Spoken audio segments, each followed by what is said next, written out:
Morning. I wanted to hop on and talk for a minute about target audiences. I work with a lot of product business owners, and this is one of their biggest struggles is defining who their ideal customer is. There's a fear of limiting this group to a small percentage of the population, and that would have a bad consequence. It would hurt your sales. The business owners I work with are like, I want everyone to enjoy my products. Everyone that I know loves them, so why can't I just target that to everyone? Like everyone who likes natural soaps, for example, or everyone who takes a bath, or everyone who wants to be conscious of chemicals that they use in their skincare. I'm going to give you an example about why that's a bad idea. So I'm working with a client who lives in Florida, and she had an idea for a target audience of everybody who goes to Florida on vacation to enjoy the warm weather, the sunny, the sandy beaches, and sort of the laid-back vibe of Florida.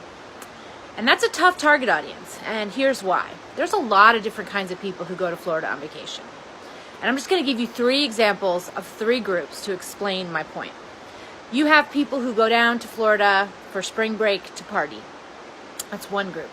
You have a second group of people who maybe live in somewhere really cold like Montana or Minnesota, and they go down to Florida in the winter to play tennis or golf. They're outdoorsy and they want to play those sports outside, and that's just not an option for them in the winter where they live.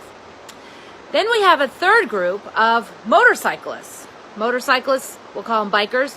Bikers love Florida. You don't have to wear a helmet, great weather, lots of flat roads, I guess. I'm not a motorcyclist, so forgive my lack of understanding here, but it's a great example. So let's say you have these 3 different groups of people. Partiers, outdoor sports, leisure sports lovers, and motorcyclists. All 3 of those groups, they go to Florida on vacation. They're totally different kinds of people. How could you effectively market a product like a bar soap to all 3 of those groups without simply being ignored? Well, you can't. It's hard. However, let's say we decided to pick one of those groups. Let's say we picked the bikers, and that became her target audience. I'm going to explain to you why that's such a good idea. So if you had bar soaps as your product and you decided to target motorcyclists, what if you named your products with like clever, funny motorcyclist biker names, like with inside jokes that only bikers would get, and maybe named after famous biking events or biking routes or biker rallies, whatever it is that bikers do for fun that only bikers really know about. That would be a great idea to name your products after that. And then let's say you put motorcycles on your packaging and on your website. And so if I was a biking enthusiast and I saw your soap from across the store, and I saw the joke or the clever name that's targeted to bikers, I would be like, oh my God, that's so clever. I have to have that because it's just exactly for me. The second reason why people struggle with expanding their business is they don't know what kinds of stores to wholesale their products in. They're like, how do I know if a store is a good fit? Let's go back to my biker example. If your products are catered to bikers, well, there's a lot of stores out there that sell products to bikers. Stores that sell apparel, clothing, biker accessories, biker, like things for bikes. I'm not a biker, so forgive my lack there. But you get the point that there's a lot of stores that cater to bikers, that sell products for bikers and pretty much only for bikers. That's a pretty inclusive community. And so if you are selling products to that market, there's a set of stores to sell them in. So your wholesale prospects become obvious. You're going to have biker supply stores sell your products to bikers. And you're going to benefit from what's called kind of viral marketing or word of mouth. So your bikers, one of them's going to buy your product in a store, see your really clever name that only is appropriate and suitable for bikers. And they're going to be like, this is so awesome and clever. And they're going to show their biker friend, like, can you believe this cute soap? It's named after this biker joke. And how awesome is that? And then they'll show their other friends. And pretty soon, every biker, especially female bikers, would know all about these soaps that are designed specifically for bikers. You could also create scents that you think fit that demographic or that group of people. And pretty soon you could dominate that market. You could be a big fish in a small pond. You could become the soap brand for bikers. Now, the cool thing about that target audience is that it's really specific, and it actually excludes the vast majority of people. A good target is not inclusive. It excludes way more people than it includes.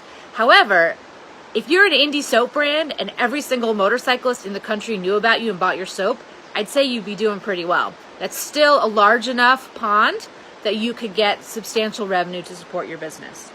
The goal of an indie brand like ours is to be a big fish in a small pond. And honestly, the smaller that pond, the better. The easier it is to dominate. And sure enough, if years down the road you've already dominated the biker market, you want to expand to another particular segment and own that as well, great. But own the first one first. Make a killing in your particular niche audience. And back to this example of Florida, like, you wouldn't be able to do that same strategy if you were targeting everybody who goes to Florida. Because everybody who goes to Florida doesn't have the same sort of clever inside jokes that bikers would. You wouldn't be able to use the same imagery with that same powerful connection. You know, bikers are really passionate about that hobby and that lifestyle, so they're going to see from far away something that is related to them. If they're scrolling in Facebook and they see soaps with biker imagery on them, they are going to stop and you will get their attention. It is very, very difficult, if not impossible, to do that for a very large audience. So you need to find your equivalent of bikers for your brand. Who are your specific people that can become your people that you can market to? The other reason why this biker example is so good is it has nothing to do with soap.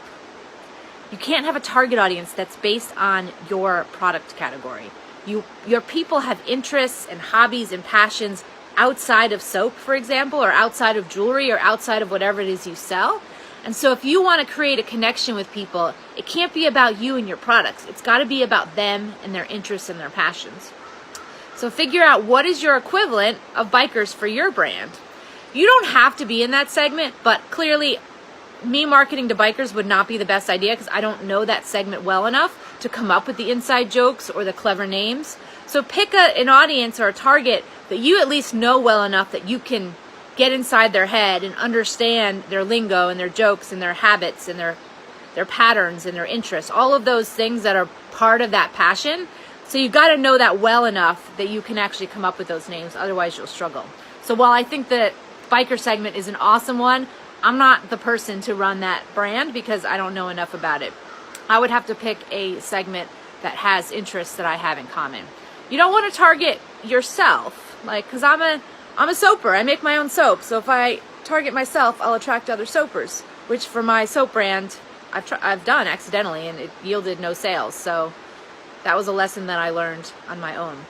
So come up with a target audience that's not about your products, that's really specific and niche, that has their own set of interests and hobbies. And if you're struggling with an example, think about the bikers, because they're perfect. They shop at their own set of stores. They have their own lingo, their own hobbies, their own brands that they support, and you could become one of those brands and dominate your small market. So hope this helps. Have a great day.